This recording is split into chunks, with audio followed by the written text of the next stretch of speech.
what is going on, dudes, and maybe a couple girls, I don't know, maybe. Alright, so, I'm continuing with my Q&A. If you guys didn't know and have not watched part 2 yet, or part 3, no, never mind, this is part 3. You're watching it right now. Don't you worry about that. You're here. Don't stress. You just sit back and watch part 3.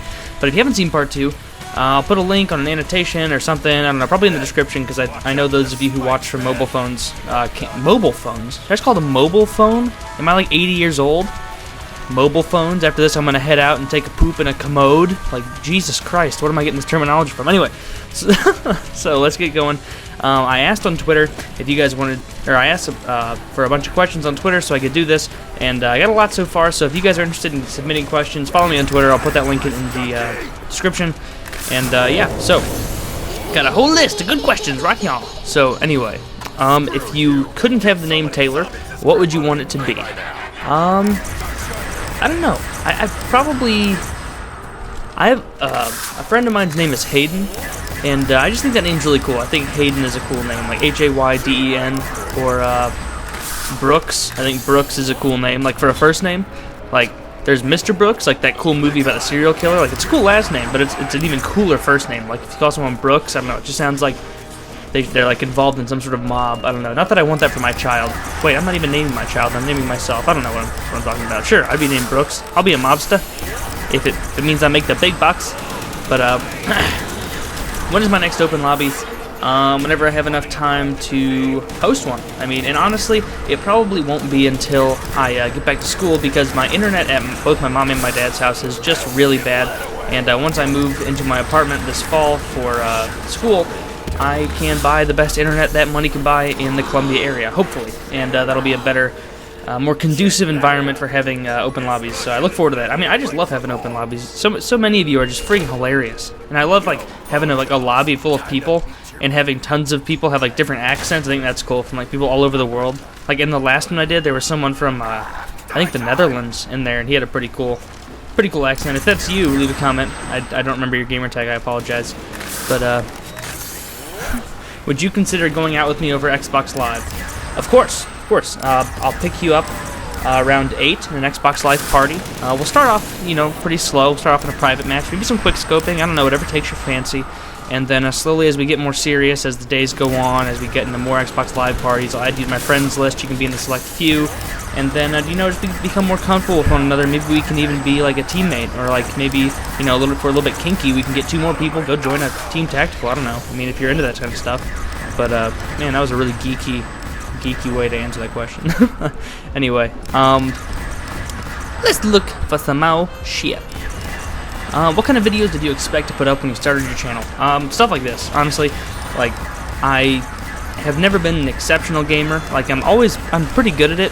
Like, I'm not going to be falsely humble. Like, I am pretty good at video games when I put my mind to it. Not to say that that's a huge achievement in and of itself. But, I figured, you know what, if I'm going to start a channel like this, I can't be like an XCal or an XJaws and run it off how good I am at the game. I'll have to do something about personality and try and entertain people. And so that's kind of what I expected to do, just kind of make these kind of videos where I answer dumb questions and just try and be entertaining. So, there's your answer, son.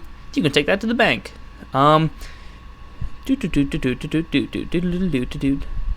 If you was a girl, which name would you like? Would I like to have? I mean, if I were a girl, I guess my name could still be Taylor, because there are girls named Taylor, so problem solved. And one thing, this is a question I thought about. Someone sent me I think a Twitter message, either Twitter or YouTube, I can't remember. And they asked if you had to be inebriated on one substance, what would it be? For the rest of your life, you have to be inebriated, and inebriated just means like if it was alcohol, you'd have to spend the rest of your life. The rest of your life. Why would I even think of that? Freudian slip? No, but maybe, I don't know.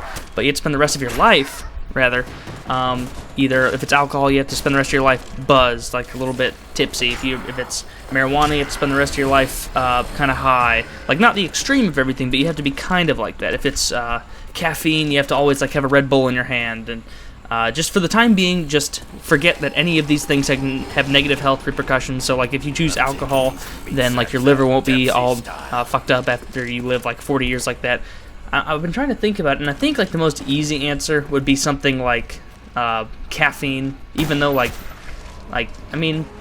I don't even really think of that as a drug, to be honest. Like when I asked when they asked me the question, I was thinking about like more intense stuff. And I guess like I don't know, like if you used alcohol, then like you couldn't drive anywhere because you'd constantly be buzzing.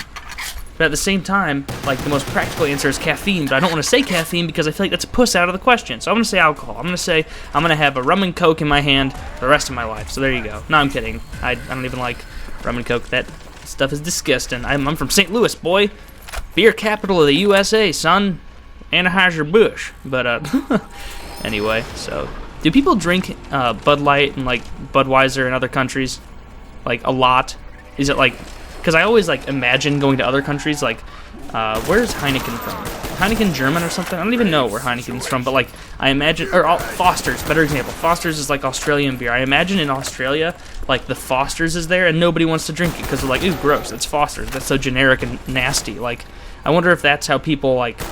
But, like, here when you get Foster's, it's like, oh, that's cool. That's from Australia. Legitimate Australian beer. Like, I don't know. Do people, like, in other countries really think that Budweiser is, like, the most authentic American beer? Is it just, like, I don't know. I don't know why I got off on this tangent. Actually, I do, because I do that. But, alright. Man.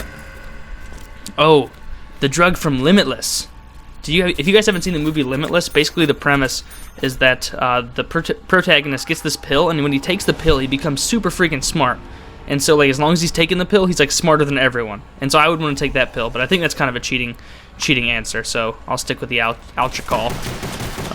Anyway, that's all I've got to say for now. I'll continue with this Q&A session as time dictates, but I hope you guys enjoyed, and if you do be so kind as to leave a rating if you thought this was funny or enjoyable, that'd be awesome. So I'll talk to you guys later, and I love you.